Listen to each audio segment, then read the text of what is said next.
October 15th, 1984. A maroon Ford F-150 rolls down a gravel road toward Lake Francis Case, South Dakota. Behind the wheel, Dean Foster, 28 years old, third-generation hardware store owner, husband, father of two. He's going to his refuge, the lake where his father taught him to fish, where he goes to think. In his locked desk drawer, back at Foster Feed and Hardware, there's a folder. Invoices, bank statements, proof that his brother-in-law has been stealing from his family for 8 months. $43,600 gone.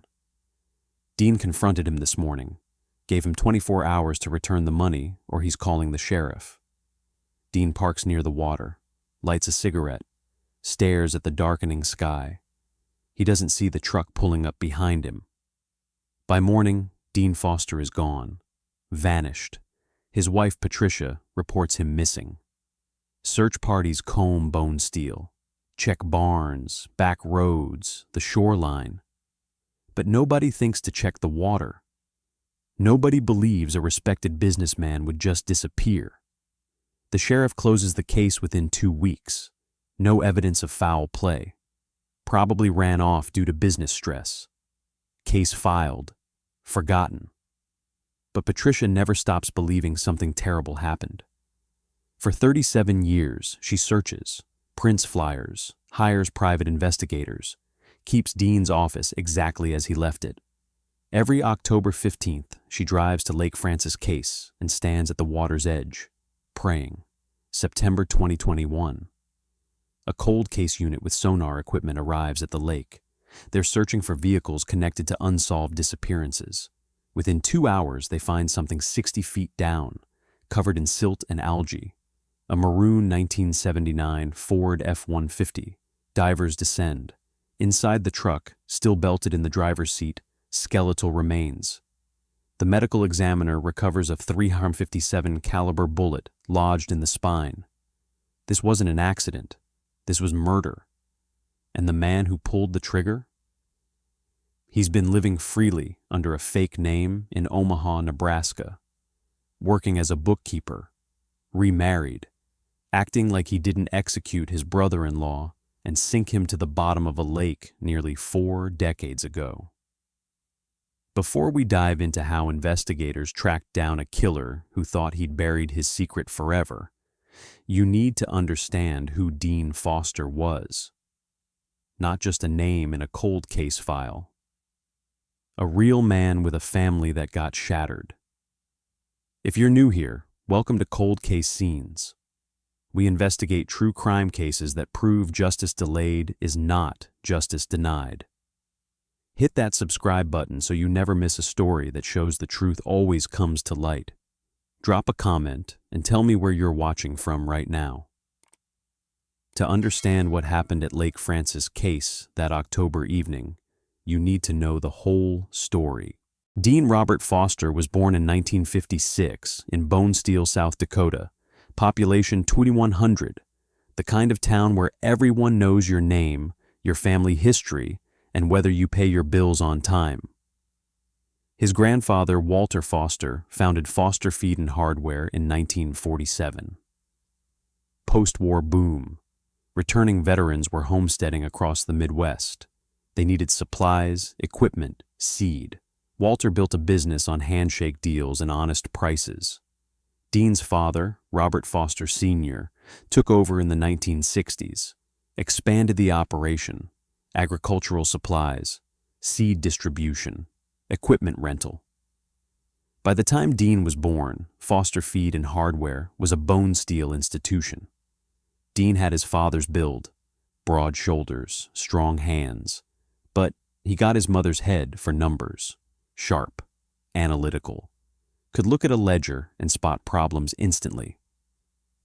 He went to South Dakota State University, studied agricultural business, graduated in 1978, and came straight back to Bone Steel with ideas, computerized inventory, bulk purchasing agreements with regional co-ops, the kind of forward thinking that could keep a small-town business alive in changing times.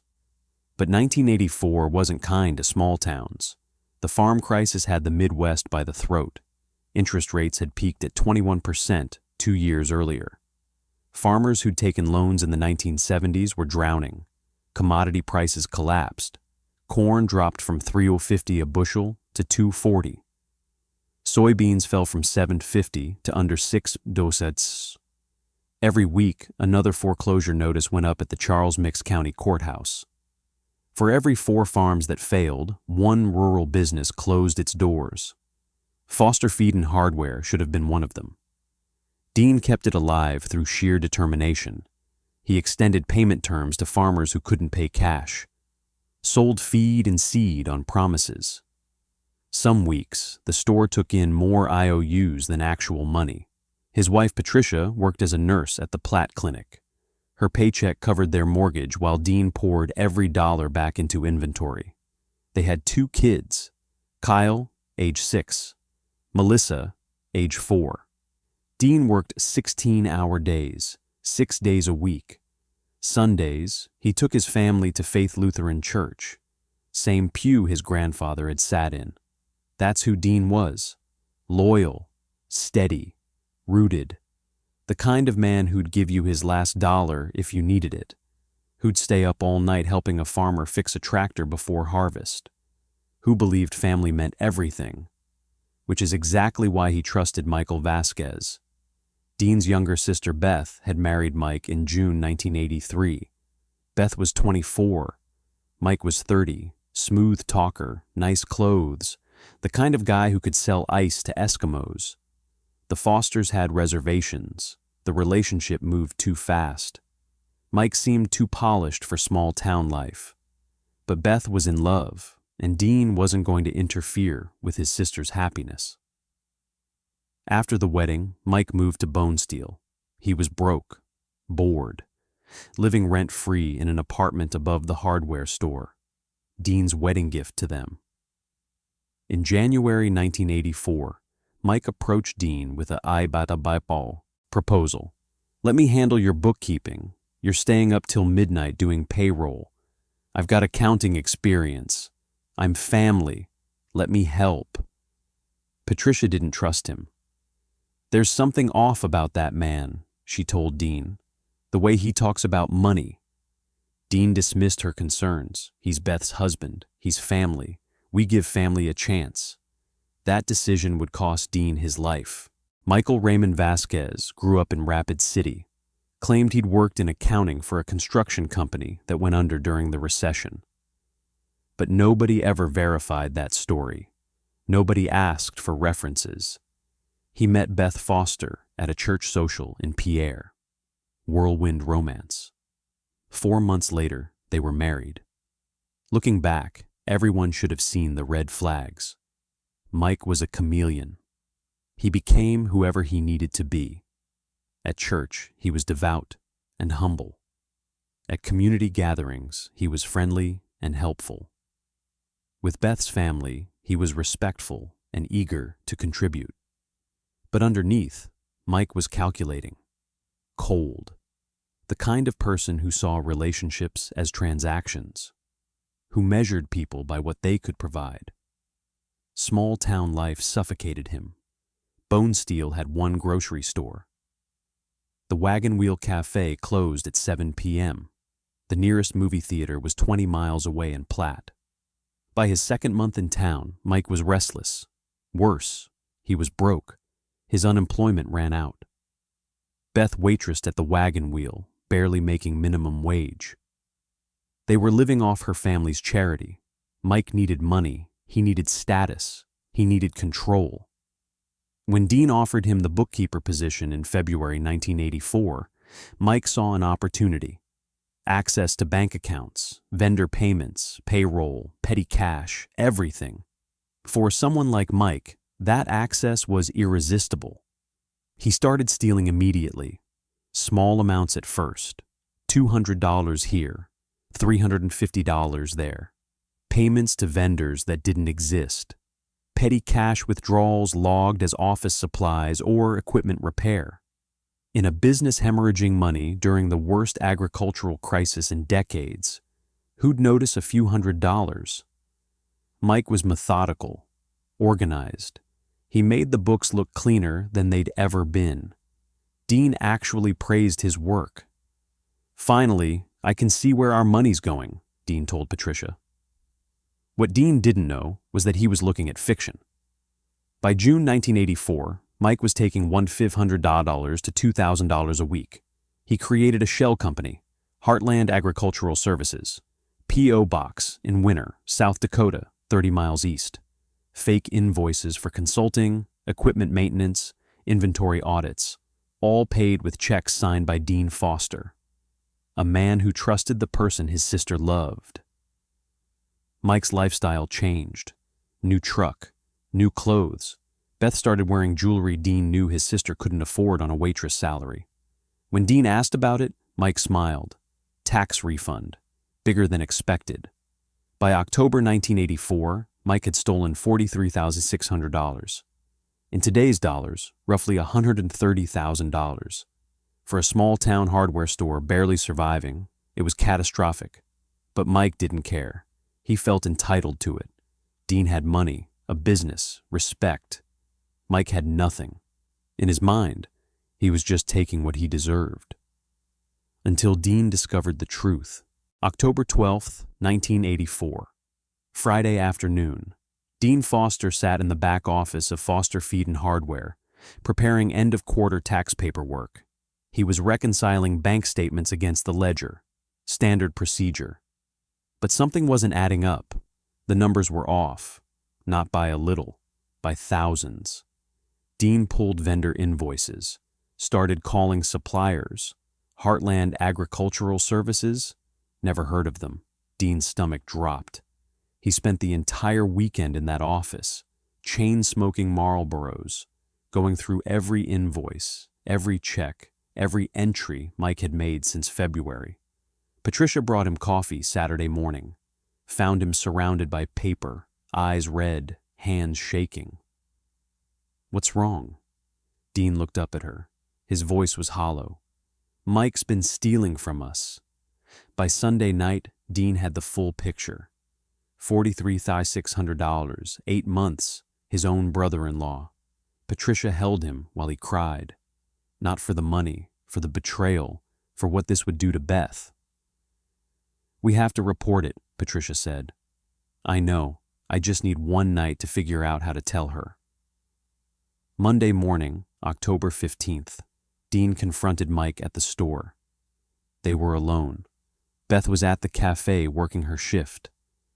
The conversation was short, direct. "I know what you've been doing. I have the proof.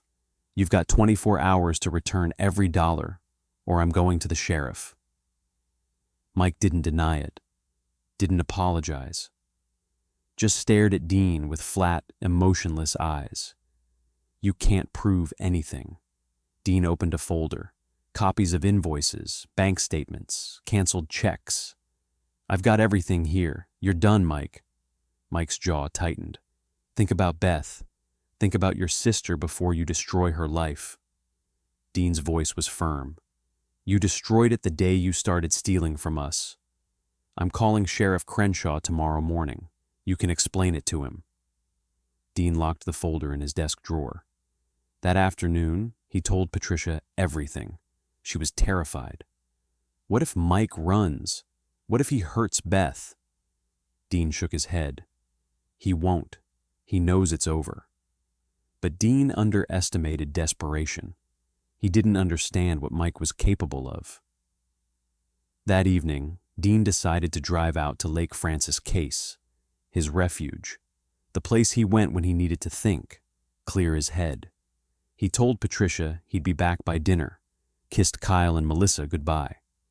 Patricia watched him drive away, watched the maroon F-150 disappear down the street. She had a bad feeling.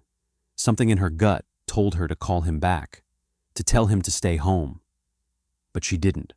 October 15th, 1984. 4:47 p.m. Dean Foster climbed into his truck and drove south on Highway 47 toward the lake.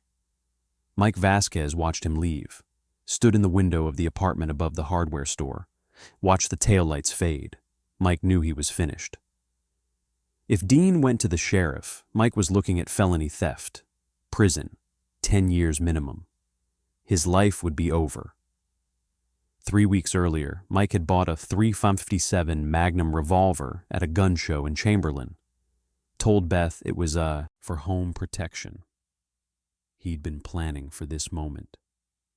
Mike grabbed his jacket, checked the gun, and followed Dean to the lake.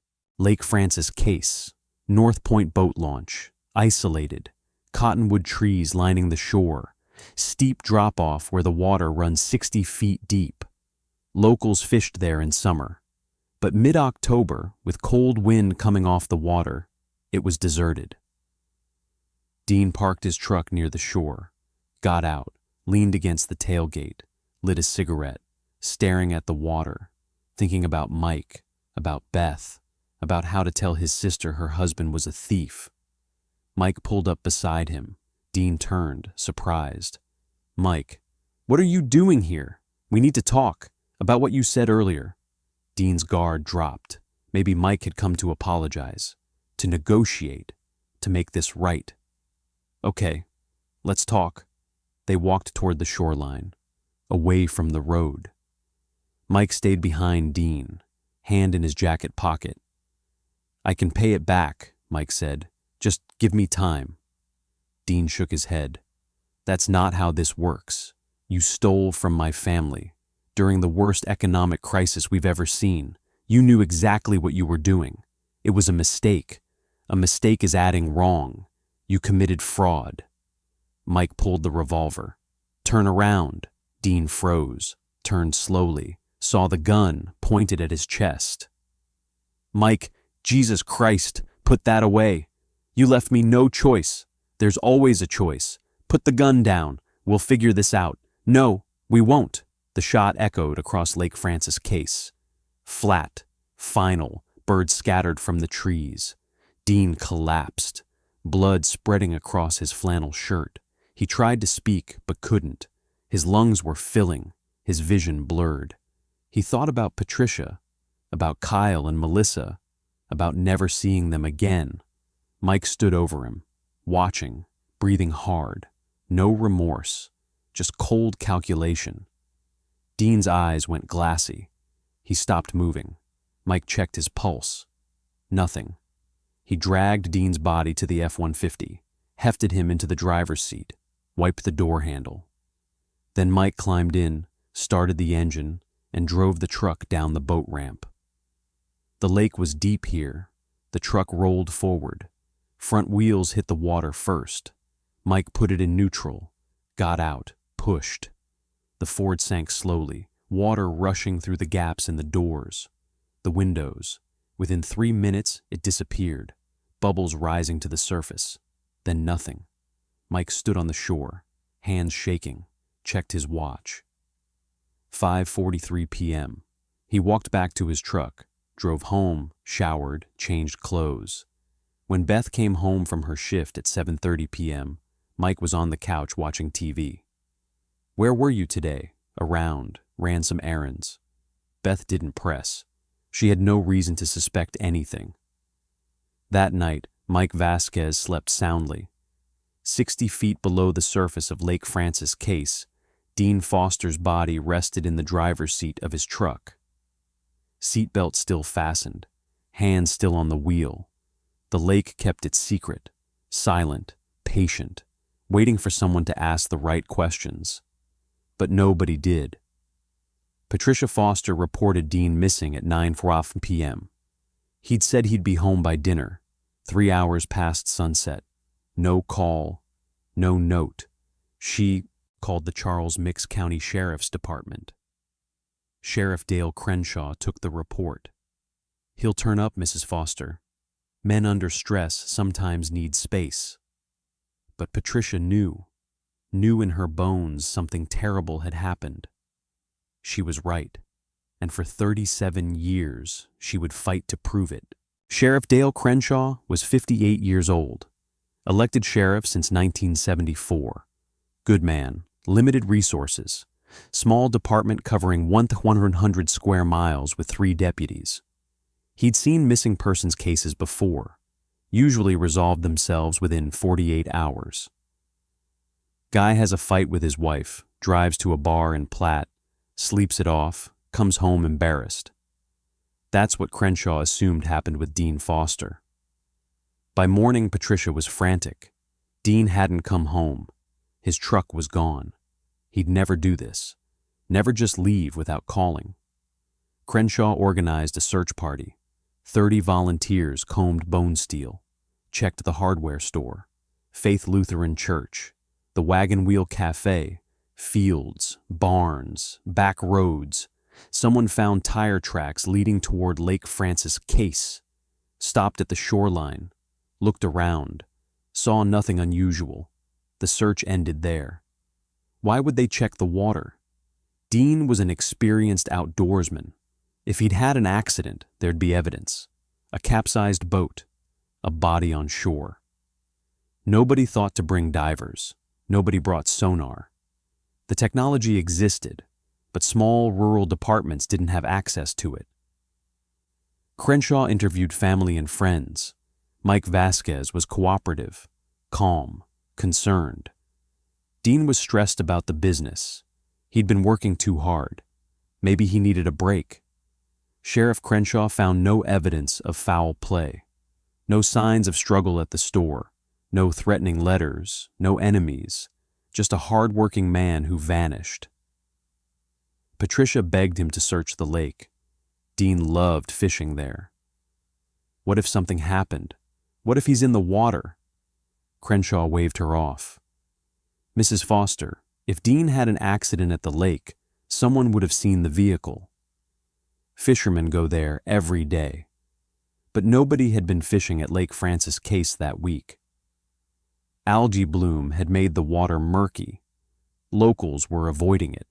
Details like that didn't matter to Crenshaw. He'd already made up his mind. Within 2 weeks, the investigation stalled. Dean Foster's case was filed as an open missing person, unsolved, forgotten. What the 1984 investigation lacked: no DNA technology. It didn't exist yet. No database searches. All records were paper. No financial forensics. Mike's embezzlement was never discovered. No sonar equipment for water searches. No cell phone tracking. Cell phones barely existed. No multi-agency cooperation. No protocol for it. Dean Foster fell through every crack in the system.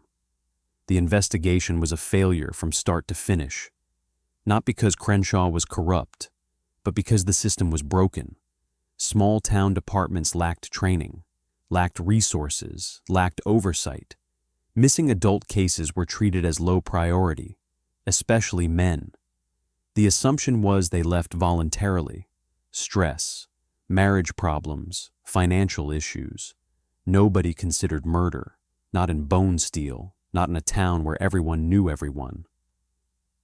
Mike Vasquez understood this. He counted on it. He attended the search parties, comforted Beth, expressed concern to Patricia, played the role perfectly. When Sheriff Crenshaw interviewed him, Mike was composed, helpful, provided an alibi that nobody bothered to verify. I was home with Beth the evening Dean disappeared. We watched TV, went to bed early. Beth confirmed it. Why wouldn't she? She had no reason to suspect her husband had murdered her brother. By November 1984, the case went cold. Sheriff Crenshaw had other priorities: drunk drivers, domestic disputes, bar fights. He couldn't dedicate resources to a missing person who probably just ran off. Patricia Foster was left alone, holding her grief, raising 2 kids who asked every day when Daddy was coming home. She couldn't answer them because she didn't know. But she never stopped believing someone knew the truth. She never stopped believing Dean deserved justice. And that belief, that refusal to let go, would eventually bring her son's killer to justice. But first, she'd have to wait 37 years. If this story is hitting you, tap that like button. It tells the algorithm to push Dean's story to people who need to hear it. Drop your country or state in the comments. Let's see how far this reaches. Patricia Foster never believed Dean abandoned his family. He wasn't that kind of man. For 37 years, she searched. She printed 10,000 flyers. Dean's face on every telephone pole, every grocery store bulletin board, every rest stop across South Dakota, Nebraska, and Wyoming. Missing. Dean Robert Foster. Last seen October 15, 1984. She drove to Rapid City, Sioux Falls, Omaha, walked into diners, gas stations, truck stops, showed Dean's photo to anyone who'd look. Have you seen him? Please. He's my husband. Dead ends. Every single time. In 1986, Patricia hired a private investigator, a retired cop from Pierre. He worked the case for 9 months, tracked down leads in Montana and Colorado, interviewed Dean's college friends, former business associates, distant relatives. Nothing. The investigator eventually told Patricia what she didn't want to hear. Mrs. Foster, if your husband wanted to disappear, he did it perfectly. Or he didn't finish the sentence. Patricia fired him the next day. She hired a second investigator in 1992, then a third in 1998, spent over $50,000 chasing ghosts. Their children grew up without a father. Kyle Foster was 6 when his dad disappeared. He has vague memories, learning to tie fishing knots, the smell of his cologne. By the time Kyle graduated high school, his father was more myth than memory. Melissa was 4. She doesn't remember him at all. Just photographs, stories, an absence that shaped her entire life. Beth divorced Mike in 1987. 3 years after Dean vanished, she'd finally seen through him. The money he couldn't account for, the evasions, the coldness. She asked him once, directly, "Do you know what happened to Dean?" Mike's eyes went dead. No. Beth left him, moved to Rapid City, remarried in 1992. But she carried quiet guilt for the rest of her life, a feeling she couldn't name. Mike Vasquez left South Dakota in 1989, just disappeared. Changed his name to Marcus Vance, fake Social Security number, built a new life in Omaha, Nebraska, worked as a bookkeeper for a small manufacturing firm, remarried, had stepkids, lived normally for 3 decades. He thought he'd gotten away with it. Patricia kept Dean's office at the hardware store exactly as he left it. Papers on the desk, coffee mug by the ledger, his jacket on the back of the chair. Every October 15th, she drove to Lake Francis Case, stood at the water's edge, prayed, "Please, if he's here, let someone find him. Let me bring him home." By 22 and 20, Patricia was 73 years old. Her health was failing. Arthritis, high blood pressure, a heart broken by decades of not knowing. She told Melissa she didn't have much time left. "I need to find him before I die. I need to know what happened." Melissa held her mother's hands. "We'll keep looking, Mom. I promise." Neither of them imagined they were only months away from the truth. Because in 2021, technology finally caught up to Michael Vasquez's crime, and Lake Francis Case was about to give up its secret. In 2021, the South Dakota Division of Criminal Investigation launched a cold case unit, funded by a federal grant, led by Special Agent Rachel Torrance. The unit focused on unsolved disappearances from the 1970s through 1990s, cases that had gone cold before modern forensics existed. Dean Foster's case was flagged immediately. Missing person from 1984.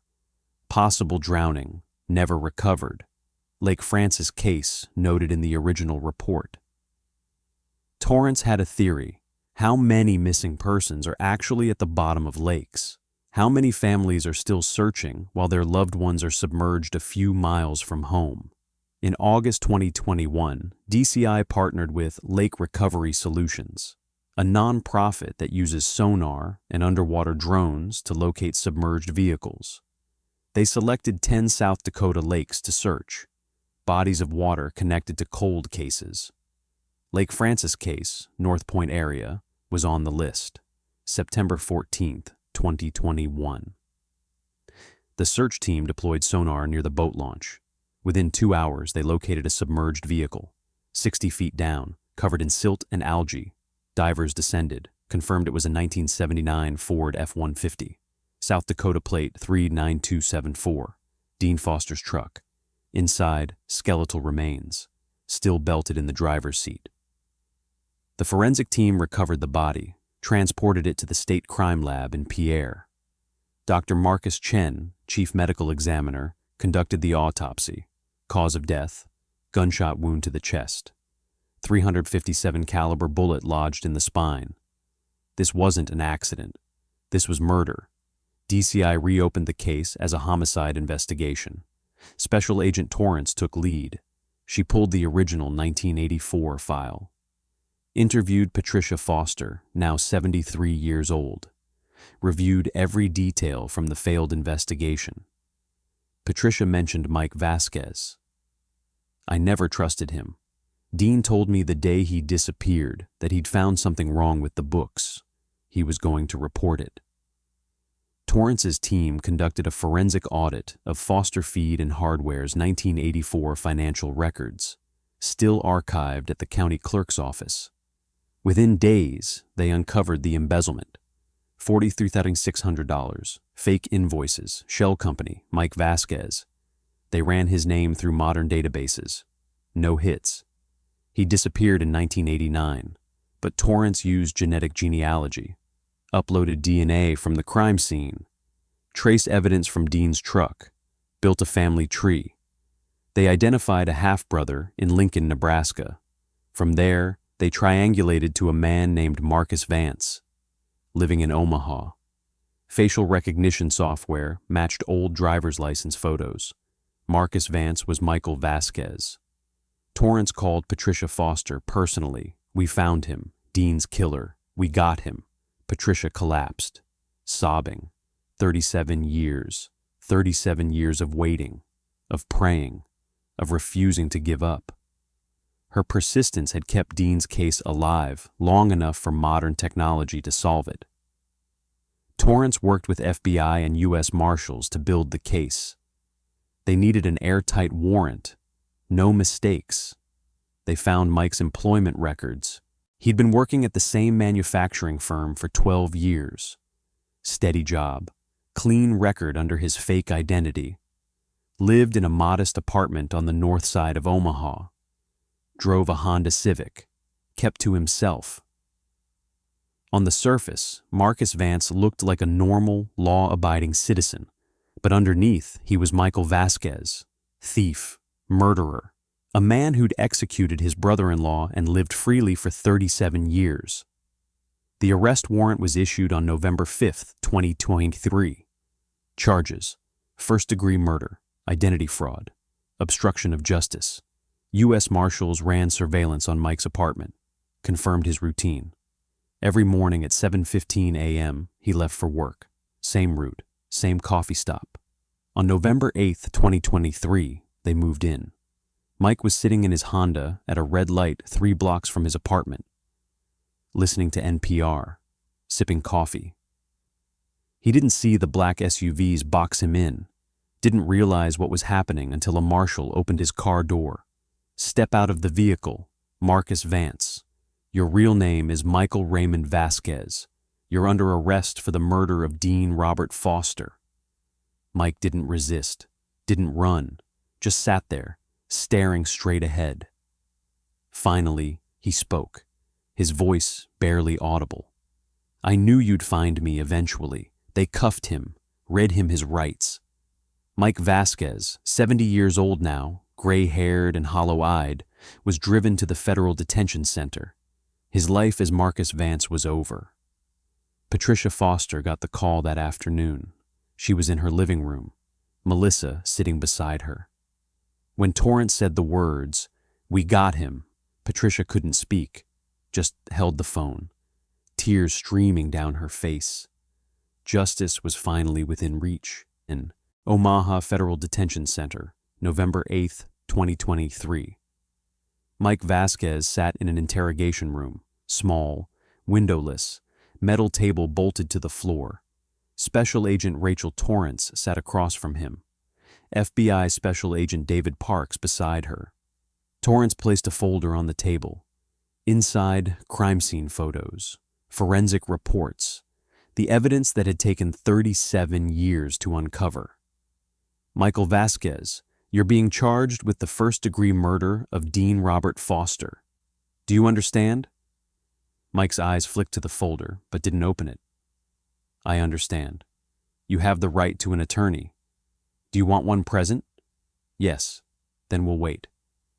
But before Torrance could stand, Mike spoke. How did you find me? Torrance sat back down. You want to talk? I asked a question. Parks leaned forward. Genetic genealogy. DNA from the crime scene. Built a family tree. Led us to your half-brother in Nebraska. From there, we traced Marcus Vance. Tax records, employment history, facial recognition matched your old driver's license photos. Mike's jaw tightened. Smart. Why'd you do it? Torrance asked. Why kill Dean? Mike stared at the wall, said nothing. We recovered his body, 60 feet down, still in the truck, bullet in his chest. 350 caliber, same caliber you purchased in July 1984 at a gun show in Chamberlain. Mike's hands clenched. We have the financial records, $43,600 embezzled. Dean found out, confronted you, you killed him. Still nothing. You shot your brother-in-law, drove his body into a lake, let his family suffer for 37 years while you lived under a fake name. Mike's breathing quickened. Parks pushed harder. Patricia Foster spent her life savings looking for her husband, your wife's brother, someone who trusted you, gave you a job, treated you like family. Mike's eyes glistened, but he didn't break. I want my lawyer. Torrance closed the folder. Smart choice. Because the evidence we have, it's overwhelming. You're never walking free again. Mike was extradited to South Dakota on November 10th, 2023, flown on a federal transport plane, delivered to the Minnehaha County Jail in Sioux Falls. News of his arrest spread across the state. Journalists swarmed the jail, cameras, microphones. Everyone wanted a glimpse of the man who'd gotten away with murder for 37 years. Mike was led from the transport van in shackles, orange jumpsuit, head down. Camera flashes erupted. Reporters shouted questions. Michael, did you kill Dean Foster? Why did you run? Do you have anything to say to the family? Mike said nothing. Didn't look up. Just shuffled inside, flanked by deputies. Back in Bone Steel, the community was reeling. Mike Vasquez had lived among them, worked at their hardware store, married into one of their most respected families, and he'd murdered Dean Foster in cold blood. People gathered at the Wagon Wheel Cafe, the unofficial town hall. I can't believe we didn't see it. He seemed so normal. How do you live with that? How do you kill someone and just go on? Pastor Linda Sorensen from Faith Lutheran stood and addressed the room. We failed Dean. All of us. The police. The community. We stopped searching. We let a killer walk free. We owe the Foster family more than sympathy. We owe them justice. The room fell silent. She was right, and everyone knew it. Patricia and Melissa watched the arrest coverage on the news. When Mike's face appeared on screen, Patricia's hands started shaking. That's him. That's the man who took my husband. Melissa held her mother. It's over, Mom. He's not getting away this time. But Patricia didn't feel relief. She felt rage, and she wanted Mike Vasquez to pay for every single day he'd stolen from her family. April 15th, 2024. Minnehaha County Courthouse, Sioux Falls, South Dakota. The trial of Michael Raymond Vasquez began on a cold spring morning. Judge Patricia Langford presided. The courtroom was standing room only. Media, victims' advocates, Bone Steel residents who'd driven 2 hours to see justice served. In the front row sat Patricia and Melissa Foster. Kyle flew in from Denver, where he now lived with his family. The prosecution was led by Assistant Attorney General Monica Reyes. Sharp, relentless, she'd built her career on cold cases. The defense, Marcus Flynn, public defender, young but strategic. He knew the evidence was damning. His job wasn't to prove Mike's innocence. It was to create reasonable doubt. Mike was brought in wearing a Navy suit. His attorney's idea, make him look human, but there was nothing human about what he'd done. Reyes stood for her opening statement, made eye contact with each juror. Dean Foster was 28 years old when he was murdered. He was a husband, a father, a respected business owner. On October 15, 1984, he discovered that his brother-in-law had embezzled over $43,000 from his family business. He confronted him, gave him 24 hours to return the money, and instead of taking responsibility, Michael Vasquez lured Dean to Lake Francis Case and shot him in the chest. She paused, letting the weight sink in. Then he drove Dean's body into the water. Let that family suffer for 37 years while he built a new life under a fake identity. The evidence will show that Michael Vasquez is a liar, a thief, and a murderer. Flynn stood for his opening statement. My client has been vilified before this trial even began.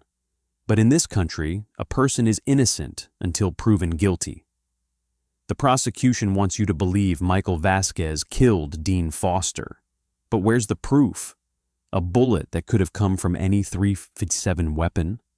That's circumstantial evidence. And circumstantial evidence isn't enough to convict. The battle lines were drawn. Day 1, Patricia's testimony. She took the stand slowly, voice steady despite the tears. Reyes asked her about the last time she saw Dean. He kissed me on the cheek. Said he'd be back in an hour.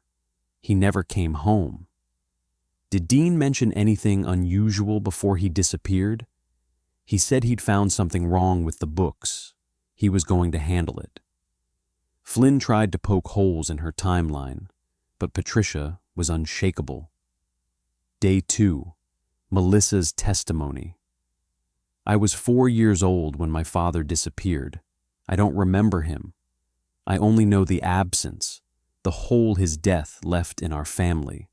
The jury looked visibly moved. Day 3, Beth's testimony via video deposition. She'd remarried and wanted to remain anonymous. Aaron changed after Dean vanished. He became paranoid, controlling. I divorced him in 1987. When he left South Dakota in 1989, I thought he just wanted a fresh start. I never imagined he'd killed my brother. She broke down. The courtroom was silent. Day 4, forensic evidence. Dr. Marcus Chen testified about the autopsy. Cause of death was a gunshot wound to the chest. The bullet entered the sternum, pierced the heart, lodged in the spine. Death would have been quick, but Dean Foster knew he was dying. The jury looked at Mike with disgust. Day 5, financial forensics. Expert witness testified about the embezzlement. $4,600 stolen through fake invoices and shell companies. Dean Foster discovered the theft on October 12, 1984. He confronted Michael Vasquez on October 15th. That same day, Dean disappeared. Day 6, genetic genealogy expert explained how DNA led investigators to Mike. We used trace evidence from the crime scene to build a family tree. It led us directly to the defendant. Day 7, Special Agent Torrance testified about the investigation. When we recovered Dean Foster's truck from the lake, we found his body still belted in, a .357 bullet in his spine. Michael Vasquez purchased a .357 revolver 3 months before the murder. Throughout the trial, Mike sat expressionless, no emotion, no remorse. He never testified, never told his side, just sat there, and the jury noticed. Closing arguments took 3 hours. Reyes was powerful. Flynn did his best. But the evidence was overwhelming. The jury deliberated for 6 hours. Guilty. First-degree murder. Patricia collapsed into Melissa's arms, sobbing. 37 years. Justice had finally arrived. April 22, 2024. Sentencing hearing. Judge Langford asked Patricia if she wanted to make a statement. Patricia stood, gripped the podium, stared directly at Mike. "You took my husband from me. Dean was 28 years old. He trusted you. He gave you a job, treated you like family, and you shot him, threw him away like he was nothing." Her voice cracked. "For 37 years, I didn't know if he was alive or dead. Every birthday, every Christmas, I wondered. And you knew where he was the whole time." Tears streamed down her face. "I will never forgive you. I hope you spend every day for the rest of your life thinking about what you did. Because Dean deserved better." She stepped back. Melissa wrapped her arms around her mother. Judge Langford turned to Mike. "Mr. Vasquez, do you wish to make a statement?" Mike's attorney whispered to him. Mike shook his head. "My client declines, Your Honor." Judge Langford's expression hardened. "Mr. Vasquez, you murdered a 28-year-old man to cover up your theft. You hid his body for 37 years. You lived under a false identity while his family suffered unimaginable pain. You have shown no remorse, no accountability, no humanity." She picked up her gavel. "You are hereby sentenced to life in prison without the possibility of parole." Bang! Mike was let out in shackles. As he passed Patricia, she stood. "Look at me." Mike hesitated, then turned. "You didn't win. Dean's memory will live on. Yours will rot." Mike's face twitched. Then he was gone. Outside the courthouse, Monica Reyes held a press conference. Today, justice was served. The Foster family waited 37 years for this moment. They never gave up. And because of their courage, a killer will spend the rest of his life in prison. Patricia stood beside her, exhausted but relieved. A reporter asked, "Mrs. Foster, how do you feel?" Patricia's voice was quiet but steady. "I feel like my husband can finally rest. And so can I." That night, Mike was transferred to the South Dakota State Penitentiary. He would never walk free again. In Bonesteel, the community began to heal. The Foster family established the Dean Foster Memorial Scholarship, supporting students pursuing careers in criminal justice and forensic science. A memorial was placed at Lake Francis Case. A granite stone with Dean's name, his dates, and a message: Dean Robert Foster, 1956-1984. Beloved husband, father, son. The truth always surfaces. Patricia visits every Sunday, places flowers, talks to Dean. I found you, baby. I never stopped looking. Kyle and Melissa have closure, not peace. That'll take years. But closure. They know what happened. They know their father didn't abandon them. They know the man who killed him will die in prison. And Lake Francis Case, once Dean's refuge, is no longer a grave. It's just a lake again. Beautiful, silent, keeping no more secrets. 37 years, 4 months, and 23 days. That's how long it took for Dean Foster to come home. That's how long Michael Vasquez thought he'd gotten away with murder. But here's the thing about truth. It doesn't disappear just because someone tries to drown it. It waits. It persists. And if someone keeps searching, if someone refuses to let go, it surfaces. Patricia Foster was that someone. She could have given up. Most people would have. But Patricia believed in something stronger than doubt, stronger than despair. She believed her husband deserved justice, and she was right. Dean's story isn't just about a cold case solved. It's about what happens when families refuse to be silenced, When volunteer dive teams donate their time because every life matters. When a community confronts its failures and commits to doing better. It's about accountability, persistence, and the undeniable truth that no matter how deep someone tries to bury a secret, someone will always be searching for it. Michael Vasquez killed Dean Foster on October 15, 1984. He thought Lake Francis case would keep his secret forever. He thought changing his name, moving away, building a new life would erase what he'd done. He was wrong, because while Mike was hiding, Patricia was searching. While Mike was lying, Melissa and Kyle were growing up without a father. While Mike was living freely, Dean's memory was inspiring change. And in the end, the truth did exactly what Patricia always believed it would. It surfaced.